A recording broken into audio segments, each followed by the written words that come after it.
you guys? It is Michelle from Those Dweebs, aka Merlatic Michelle, aka Wicked Merlatic Cosplay.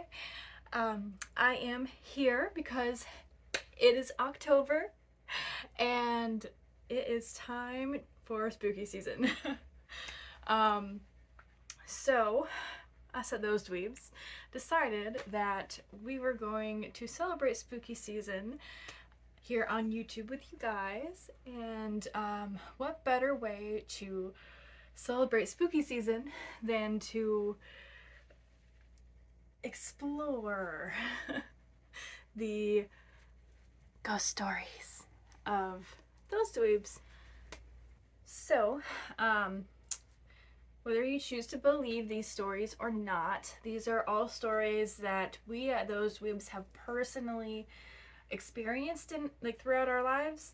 So we wanted to share some of these true ghost stories with you. So most of my ghost stories come from my childhood. I'm not really sure what was going on in the house that I grew up in, but there were several things that I kind of witnessed there that I don't really talk about with most people because I don't know if anyone would believe me. My mom knows about this one. So when I was like, I think 6 or 7, my mom was rocking me. I was sitting in her lap and I was kind of like looking over her shoulder, and from my line of sight directly back was the bathroom. Now the bathroom, normally the lights are off. There's nobody in there. And so at first they were off and I watched the lights flip on, okay? And there was just my sister. Now my sister is like 2 years older than me, okay? And my sister was unclothed. And she was standing next to the bathtub, and she had her foot up on the edge of the tub, kind of like a Captain Morgan type of stance. And she stood there. She didn't say anything, and she had this really wide, just creepy grin on her face, and she just stared at me.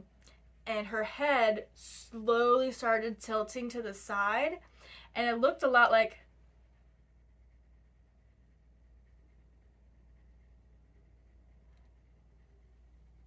and I screamed and I buried my face in my mom's neck. And my mom, she jumped and she's like, Michelle, what's wrong? And I was crying at this point because it was so scary to me. It was so vivid, and I was completely awake for all of this. So I know I didn't dream it, and my mom remembers this. So, and so through my childlike sobbing tears, I told her what I had just witnessed, and my mom, she goes into the bathroom. There's nobody in there, and the lights had been turned back off. But no, so she went back to my sister's bedroom, and she saw my sister in there. She was just chilling, completely clothed, by the way. And she was just watching TV in her room, as most preteens do. And she asked my sister, April, what are you doing? And she looked at my mom and she's like, watching TV. And she was like, what are you doing scaring Michelle like that? And she's like, what are you talking about?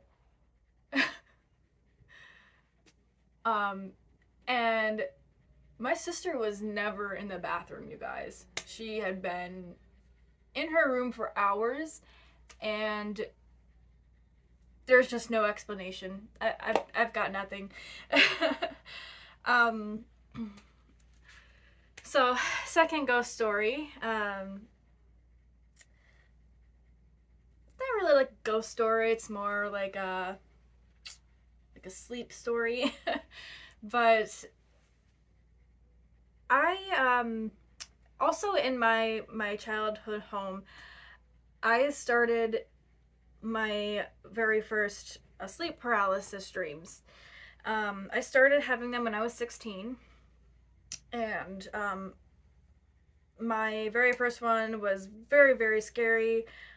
It was sleep paralysis in a loop dream nightmare. So I was, being choked, I was being pressed into the bed. Um, I felt this evil presence, and I was, trying my best. I knew I was in a dream, trying my best to break out of it. And I would wake up, I would spring up out of the bed, and it was around Christmas time, so I remember the Christmas tree being in the living room, and I ran out into the living room. So I ran out of my bedroom, and I ran down the hall, and then I was very, very scared through all of this, and I stopped in front of the Christmas tree, and I just stared at the lights for a second, and then I was right back in that chokehold on my bed with whatever was there. And this happened double-digit times. So that was my very first sleep paralysis dream. Throughout my life, they started popping back up, here and there. And then when I was in my mid-20s, they popped up actually a couple of years ago. And I had very bad, very strong sleep paralysis for at least a full month straight. It was getting to the point where I couldn't sleep. So, I kind of did what I had to calm my, my aura, my spirits, and, just seek protection from the powers that be, God, whatever you believe in. But yeah. So I know I have more. I did not prepare for this video very well, so I'm kind of improvising. But oh, here's gonna be my last one, you guys, because this video is getting a little long, so I'm gonna leave you with one that's a little more jarring. When I was in the 6th grade, I had this friend, and we were at her house. We were just, chilling and whatnot in her room, and then all of a sudden we started hearing pitter-patters. Just like on the side of the house, on this side of the house, on the ceiling. And then we started hearing little children, like a group of little children laughing. And it happened for, I want to say, at least 10 minutes. We would go get her dad, and we brought him into the room, and, we were telling him what was happening. And as soon as he came into the room, everything stopped. Everything was just silent, and he was like, "What are you talking about? There's nothing's going on." So this happened intermittently for, I want to say, like 20 minutes or so. And her dad, because we kept like telling her dad that this was still happening, and so he went outside and, searched the yard, found nothing. So to this day, one of the most scary experiences I have ever had in my life. There are a ton more, and I could go on and on about like weird, stories. I've got extraterrestrial stories if you guys are interested. Drop a comment. So yeah, thanks for being here and, celebrating spooky season, listening to our ghost stories. And please remember to like, comment, subscribe, ring the bell for notifications, share with your friends, and we'll see you again in the next video. Happy spooky Hi season. guys, welcome to our channel, or welcome back to our channel, Those Dweebs. This month we have some very special videos for you. This particular one, all three of us are going to be discussing different paranormal events or situations that we've been in that can kind of give you a better outlook of like maybe what kind of spooky things happen to different people. And before we get into it, I do apologize for my demeanor. I've been sick the last couple days and it is just kicking me in the nads. Sorry, but I mean it's putting me down, and I kind of sound nasally and so but I just kind of want to get that out of the way, and so let's delve right into it. I've had quite a few paranormal experiences in my life, and I think some of the few of the greatest, I would say, have happened either with friends or just out at different places. As a kid, I was kind of very much attuned to that kind of thing.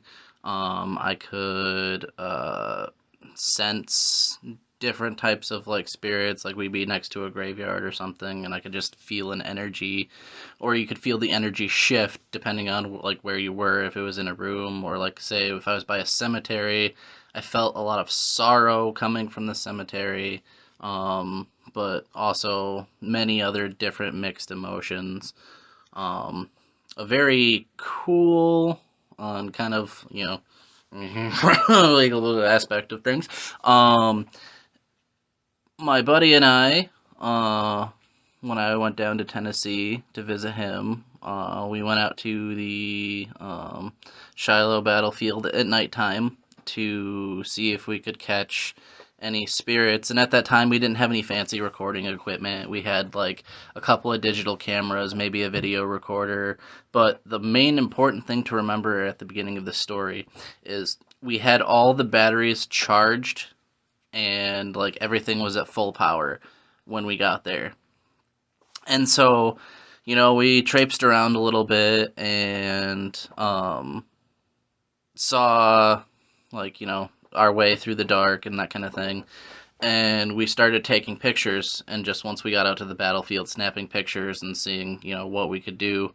And we got a couple in, excuse me, but almost immediately all the batteries just drained, like in all the cameras. It was like profound of just like, did that really just happen?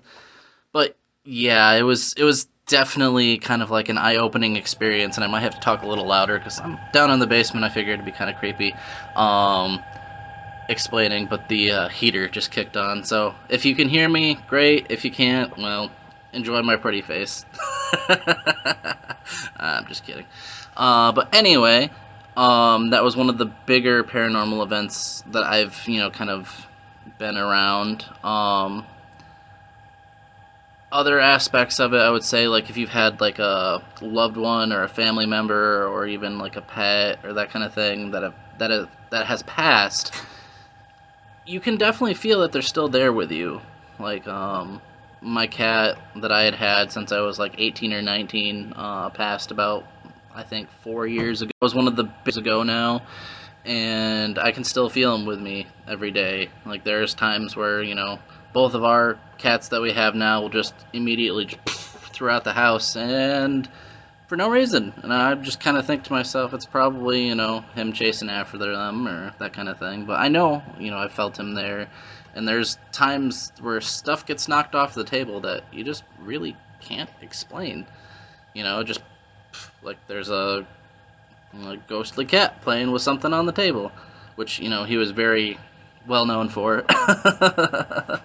um, and then recently here we went to the Ghostorama that was held at the Lucky Wolf, formerly known as the Pawpaw Playhouse, and we sat in for the paranormal investigation that was going on that night. led by I think South Michigan Paranormal. Uh, if I'm wrong there, Julia will fix that in the editing. Thank you, Julia. Um, but that was pretty fun. We got to go up into the actual stage room and um, kind of do like a small EVP session up there. They kind of got started a little bit, explained who they were, and then like kind of jumped into doing like the investigation. And there was a numerous amounts of like things that actually happened. We got voiced over. We had different kinds of like whispers. Like even in our video that we recorded while we were there, as we were watching back through it, I heard some inaudible whispers that I couldn't explain and didn't sound like any of us really. So that was another really cool thing. But in reality, I mean, we aren't alone on this plane, I guess. It all matters on kind of how you view things, but spirits are very real, and they will let it be known sometimes if you are attuned to it, and even other times if you're not. Strange things can happen, and that's just mostly a lot of people will chalk it up to just, I don't believe in that, but I mean, if you believe in it, there are many different ways of seeing it, and I was pretty skeptical at first when I was younger, but like as I gotten older, like I can sense these kinds of things, and it's just profound. Like I really enjoy this kind of thing, and I kind of inherited it from my mother a little bit because she likes these kind of things too, and I've always grown up around people who have an open mindset, which definitely helps in kind of like helping believe in this sort of thing. But I just wanted to, put in my 2 cents for the video and kind of let you know some of my experiences that I've been through. Um, and we hope that you enjoy our videos and come back for more. Don't forget to like and subscribe and ring that bell. And thanks always for visiting. Spencer out. I will say that I haven't had a lot of frequent experiences. From a very young age, I will say that I have always been able to feel shifts in emotion and just have good and bad feelings about people. And I later on learned that that was something called an empath, which made the most sense for me. So I guess I would consider myself an empath. Do with that what you will. Um, but I will talk about the experiences I have had. My first major one that I could remember is that I was a preteen or a teenager, a young teenager. I had to be like 12, 13, or 14. And at this time, I was highly religious.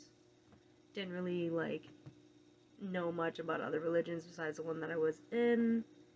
And because of that, I was always very curious of other religions. And, well, I decided to find out about them through my friends.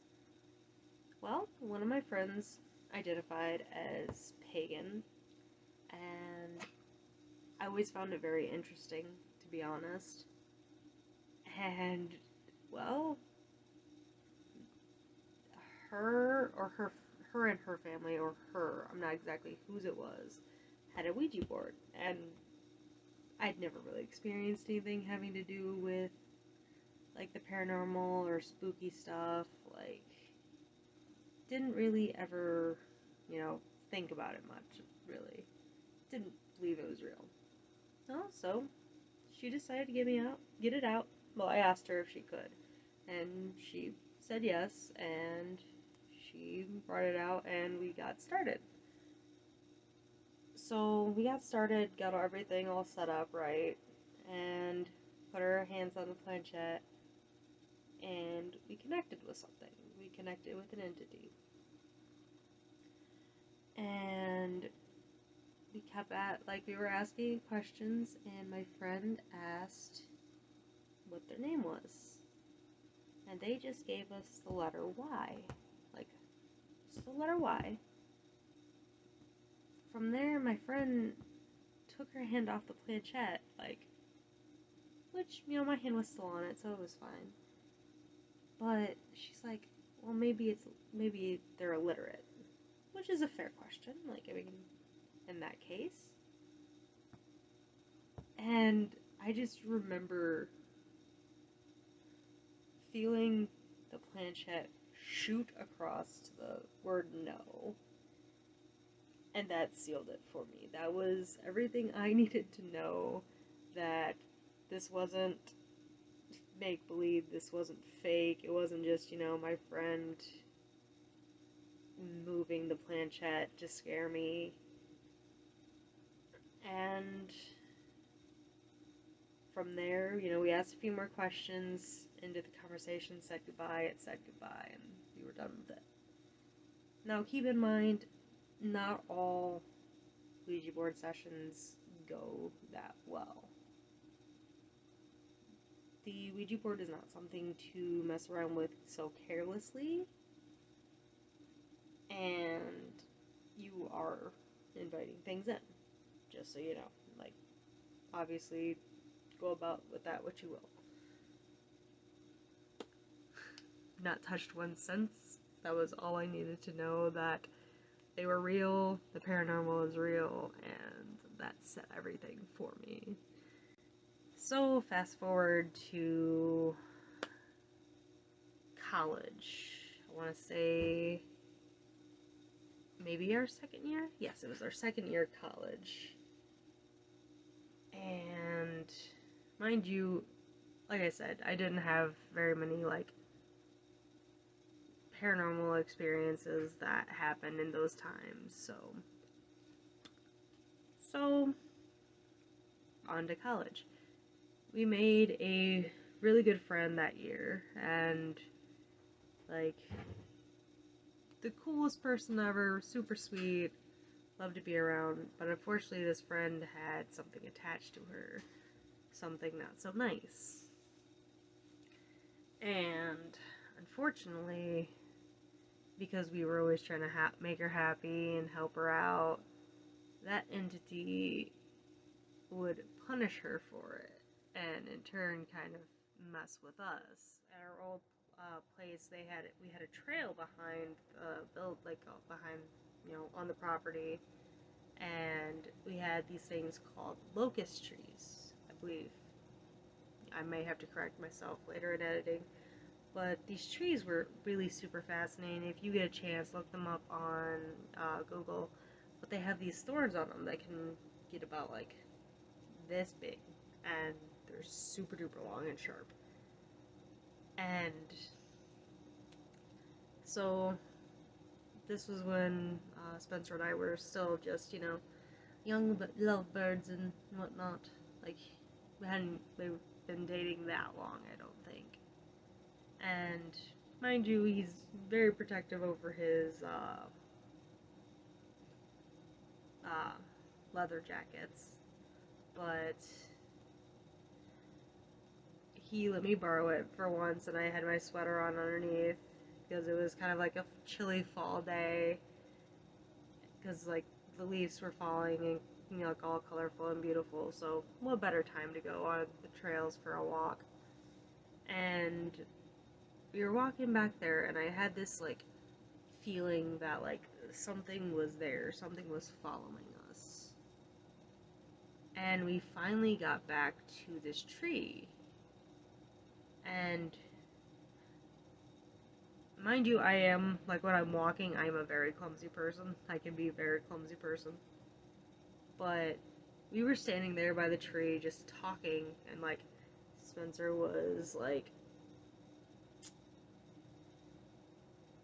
want to say a foot or two away from me, and we were just talking by the tree, just taking a small break from walking. We had been walking for a little while, and I felt this shove on my side or my back. I can't remember exactly what it was. But my arm hit one of the thorns. And mind you, like, it, it was one of the long ones too. So if it wasn't for the fact that I had been wearing Spencer's leather jacket and my sweater, there is a very good chance that it would have pierced at least a bit into my arm, if not through. That could be over exaggerating, but that's like how hard I was shoved. And like, Spencer was in front of me. There's like, I was pushed from like the other side, and we were the only ones on the trail. So yeah, that was one of those times of like, okay, so cool. Whatever this thing is was not happy that we were having anything to do with the person it was attached to. And yeah, as far as my paranormal experiences since then, since the sleep paralysis thing, not really. I just get weird feelings in certain buildings. Oh, actually, no, I take that back. At my job, so I work at a winery, and I know it's probably been said in previous videos, but it's a very, very, very old building, and this will probably be my last, like, little bit. But I remember, like, and this has happened over the 2.5 years of me working there, but I have always had really weird feelings in this building, and there has been, like, multiple times where, like, I was walking from taking out the trash, coming back, and I heard footsteps coming up behind me. Nothing's there. I was, you know, stocking, getting wines from the cage, and we have a different, like, room over the side that's always kind of, like, dark at certain points of the night, and felt like something was watching me. And then this one made a lot of difference, and was a learning thing for me as well. But I remember I was waiting for Spencer to come pick me up at the end of my shift, and it was just me and my manager in the office. No one else was in the building, and at least in the tasting room areas. And Spencer said he was there, so I started walking down into the separate room we have for tasting, and I was heading for the door, and all the lights were off, mind you. And I started whistling to myself, which I found out later that you're not supposed to whistle in the dark, especially by yourself. Learning things, gotta love those. But I started doing that, and there's a large staircase with a landing going up in the offices above the tasting room. And I heard footsteps walking quickly across the top of them. And as soon as I heard that, mind you, I did not look back, like, until I was outside. I heard it hit the first step on, like, the top of the landing, and I was booking it towards that door, like the door going out. Because, no. And when I looked back in after that door was closed and I was outside, there was nothing there. So that was my big, oh no, we're not playing this game. Do not like this. And my last story, as far as the winery goes, and for my part, because it is getting much longer than I initially wanted. So, this was after a big event that we had, so we had walkie-talkies, and this was like a week or two after the big event, so we still had them down there. No one was really using them. We don't really use them on a day-to-day basis, but